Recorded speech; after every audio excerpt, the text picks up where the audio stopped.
किसी समय की बात है, पहाड़ों और झीलों से घिरे एक छोटे से गांव का नाम था सीतापुर।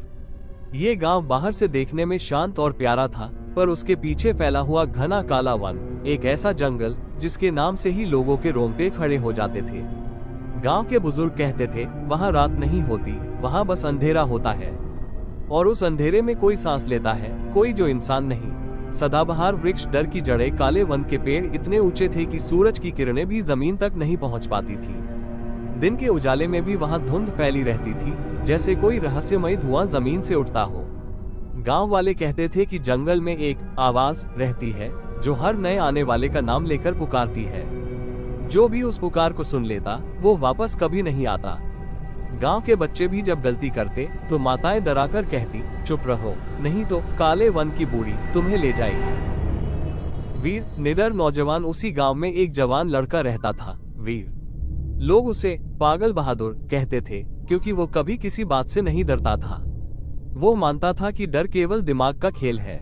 एक दिन जब गांव के चौपाल में लोग पुराने किस्से सुना रहे थे, कुछ बच्चों ने वीर से कहा, अगर तू सच में वीर है तो आज रात काले वन में जाकर दिखा। वीर मुस्कुराया, उसकी आंखों में आत्मविश्वास था। उसने कहा, अगर डर से भागते रहोगे तो जिंदगी कभी नहीं जीतोगे। आकाशगंगा रात का सफर, रात का अंधेरा उतर चुका था। पूरा गांव सो चुका था, सिर्फ वीर की लालटेन की रोशनी झिलमिला रही थी। उसने अपनी जेब में एक तुलसी का पत्ता, भगवान की तस्वीर और एक लाठी रखी। जंगल में कदम रखते ही हवा का तापमान अचानक गिर गया। पत्तों की सरसराहट अब किसी फुसफुसाहट जैसी लगने लगी। कदमों के नीचे सूखे पत्ते चरमराते थे और ऊपर पेड़ों से टपकता पानी मानो किसी के आंसू हो। टूटा हुआ मंदिर। कुछ दूर जाने पर वीर को एक पुराना मंदिर दिखाई दिया। उसके दरवाजे आधे टूटे हुए थे, दीवारों पर काई जमी थी और बीच में एक विचित्र मूर्ति खड़ी थी, आधा इंसान आधा जानवर। मूर्ति की आंखें लाल रंग से रंगी हुई थीं। वीर जैसे जैसे पास गया, उसे महसूस हुआ कि मूर्ति की आंखें उसकी ओर घूम रही हैं।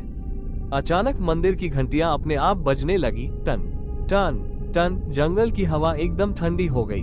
वीर ने जोर से कहा, कौन है वहाँ? काले वन की औरत। तभी मंदिर के दरवाजे के पीछे से एक परछाई निकली। धीरे धीरे वो एक बूढ़ी औरत का रूप लेती गई। उसके बाल उलझे हुए थे, चेहरा झुर्रियों से भरा और आंखें खून जैसी लाल। वो बोली, तुम्हें यहाँ नहीं आना चाहिए था, अब तुम लौट नहीं पाओगे। वीर ने कांपती आवाज में पूछा, तुम कौन हो? वो औरत बोली, सदियों पहले मैं इसी गांव की थी। मुझ पर काला जादू करने का इल्जाम लगा और उन्होंने मुझे जिंदा इसी जंगल में दफन कर दिया। अब मेरी आत्मा इस जगह की रखवाली करती है। जो भी यहाँ आता है वो मेरा हिस्सा बन जाता है। वीर की परीक्षा। वीर ने पीछे हटने की कोशिश की, मगर उसके पैर जमीन में धंस गए। पेड़ों की जड़ें उसकी टांगों के चारों ओर लिपट गईं। बूढ़ी औरत पास आई और फुसफुसाई, अब तुम भी मेरी तरह यहाँ सदा के लिए रहोगे। वीर ने डर के बावजूद अपनी जेब में हाथ डाला और तुलसी का पत्ता निकालकर हवा में उछाल दिया। जैसे ही वो पत्ता औरत के पास पहुंचा, उसकी चीख से पूरा जंगल कांप उठा। उसकी देह से धुआं उठने लगा और कुछ ही पल में वो गायब हो गई। भोर की किरण। जंगल अचानक शांत हो गया। वीर जमीन पर गिर पड़ा, बेहोश। जब सूरज की पहली किरण पेड़ों के बीच से झांकी तो गांव वाले जंगल के किनारे पहुंचे।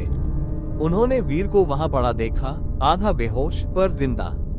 गांव के बुजुर्ग बोले, सालों बाद कोई इस जंगल से वापस लौटा है। घर गांव की सच्चाई। जब वीर होश में आया तो उसने सब कुछ बताया, मंदिर, औरत और काले जादू की कहानी। गांव के लोग सन्न रह गए। उसी रात गांव के पुजारी ने पूरे गांव में पूजा रखवाई और मंदिर में दिया जलाया। उन्होंने कहा, अब वो आत्मा मुक्त हो गई है, लेकिन जंगल अब भी उसके निशान संभाले है। उसके बाद किसी ने कभी उस जंगल की ओर जाने की हिम्मत नहीं की। आखिरी फुसफुसाहट। कहते हैं, बरसात की रातों में जब हवा चलती है तो अब भी उस जंगल से वही आवाज आती है, वीर लौट आओ। और लोग मानते हैं वो बूढ़ी औरत अब वीर को नहीं डराती, वो उसे अपना रक्षक मान चुकी है। काला वन अब शांत है, पर उसकी कहानी आज भी सीतापुर के हर घर में धीमे स्वर में सुनाई जाती है।